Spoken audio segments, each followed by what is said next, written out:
Hey guys, it's HulloAlice here. I am super excited because I have the November Paletteful Pack Premiere Pack to show you and demo. So let's dive right into the box. So it looks like there is a green thing going on this month. I have the little postcard here that tells you everything you need to know about all of the supplies that are in this box, but I'm going to go over them as well here. So the first thing I'm pulling out is this. Oh my gosh. So these are the Golden Open Slow Drying Acrylics, and this is a set of 6 22 milliliter colors. But the thing that makes these paints really unique is they actually are slow drying. So one of the things that a lot of times people struggle with acrylics is how quickly the paint can dry. So these allow your paints to resist getting that kind of skin on top of them when they're out in the open air, and it helps them remain wet on the palette during long painting sessions. So obviously, like, the amount of time that you can work on it is going to depend on how thick your paint is. Thicker paint is going to take longer to dry, and it may even be worked for hours. So these are kind of like somewhere in the middle between acrylics and oils in terms of drying time, but with all of the water-based advantages of acrylics. So I cannot wait to get working with these colors. And as I said, this set comes with 6 colors: Indian Yellow Hue, Alizarin Crimson Hue, Ultramarine Blue, Sap Green Hue, Van Dyke Brown Hue, and Titanium White, which is a really great color selection that should cover all of your bases. Alright, so then we have quite a few little canvases that I'm seeing in here. So the first one that I pull out is this guy. So we have this Art Alternatives Classic Stretched Studio Canvas. This has a 3/4 inch profile. It is 5 by 7, and it is primed with a acid-free white, titanium white acrylic gesso. So it is ready to go and paint on right away. So then we have 2 more canvases in here, and these are actually canvas panels, and they are also by Art Alternatives, and they are all plastic wrapped. There are 2 sizes, an 8 by 10, which is this larger size, and a 5 by 7. So these are just a really great portable alternative to stretched canvas, and they work well for like light paint applications and like quick studies, whereas something like this maybe you would want to use for something a little bit more finished. So that is great. They have given you 3 different canvases to use your new paints with, which is great. And then the last thing that I am seeing in here is this brush. This is a Princeton Paintbrush. It's a 1/4 inch angular shader. So that means you can kind of use it flat, and you can also use the side to create skinnier lines, or the tip even. So this is a really versatile shape for them to send, which I expect is why they sent it. This is a synthetic brush, which is great. That makes it really durable, and it's great for use with acrylic paint. You do want to use synthetic brushes with acrylic paint.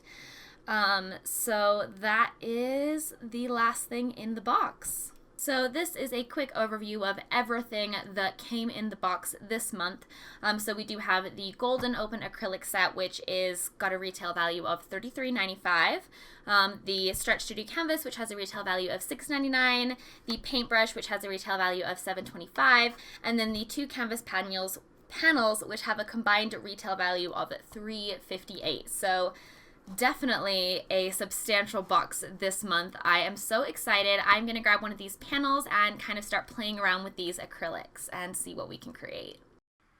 Okay, so looking at the color palette, I decided I had to draw something from nature, and I had these cute little pumpkins that I got from Trader Joe's to decorate my apartment with, and I thought they would be perfect to set up for a cute kind of classical still life study to basically study some pumpkins, look at the colors, kind of play with form a little bit.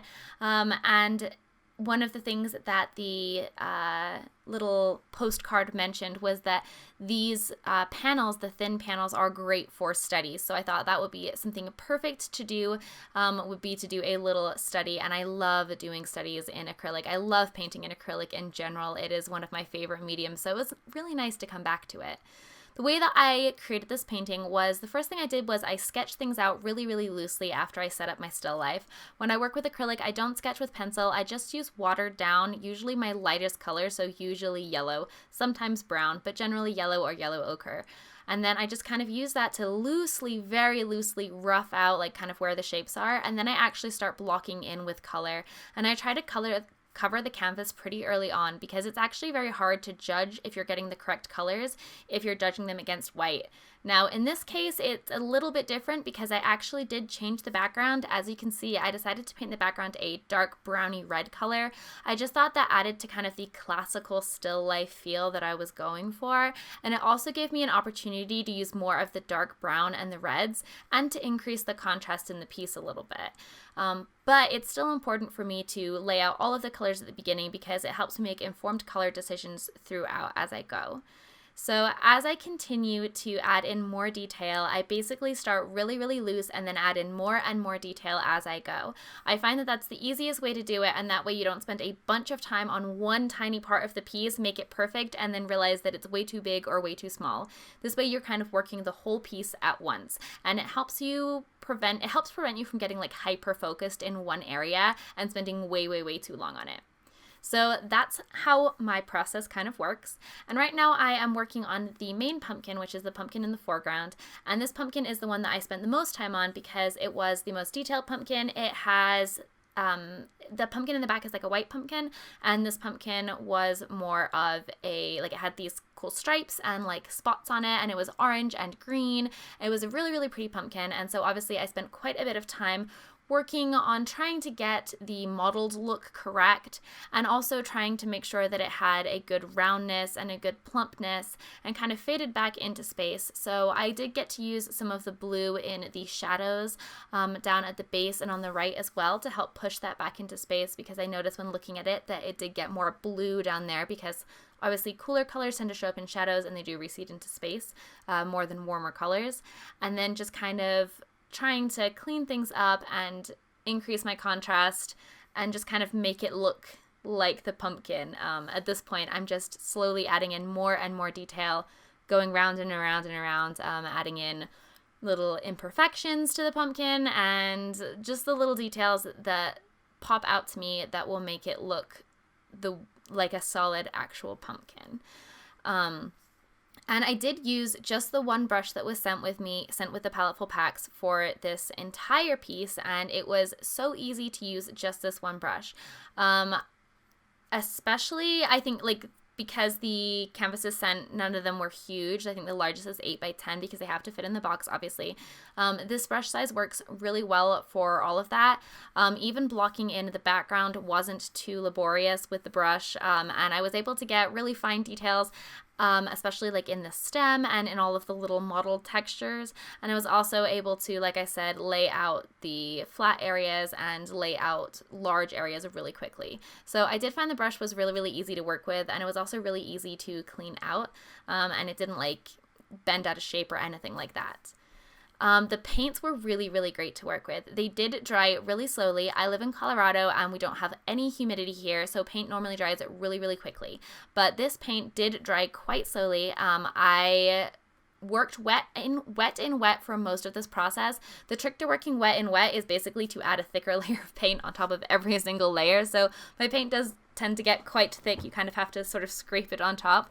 But about halfway through, I did stop and hit it with a hairdryer. So you can speed up the drying process with a hairdryer if you want, and that dried it to the point where it was still a little tacky, but I was able to kind of go on top a little bit more. But I also did work in the wet in wet, and that really helped me blend and kind of adjust colors. I was also able to use some glazing techniques by watering down the acrylic and kind of blending it over the top or blending it into already wet color. There was a lot of really, really different techniques that I was able to use, and overall I would compare it very similarly to working with oil, but without the smell, without needing all of this ventilation that you need with oil paints, and without just a lot of the hassle. So I was really, really excited about these paints, and I can't wait to use them again, honestly. So I hope that everyone else has a good of experience with them as I did. Working on this pumpkin in the back, I wasn't as focused on the details of this pumpkin just because it wasn't in the foreground, so I didn't want it to have as much attention, and also it was just a plain white pumpkin. It did have some kind of speckles and marks on it, but it wasn't super interesting. So I kind of tried to keep this one a little bit more neutral, and I didn't worry about putting as much detail into it. Just so that it would recede a little bit more, but I did still put some detail into it, and I think overall this whole little still life came out really cute. It was really fun to do a still life, and it was really good to just set something up in front of me and paint what I saw. So if you guys haven't done a still life in a long time, I encourage you to try a pumpkin or Thanksgiving themed still life. This was really fun for me. So I hope you enjoyed this unboxing and demo and found it helpful. Hopefully you learned some tips about using acrylic paint, and I can't wait to see what everyone creates from this box. If you're interested in Paletteful packs, make sure to check out their website to get your own box. It's linked in the description box below. Thank you so much for watching.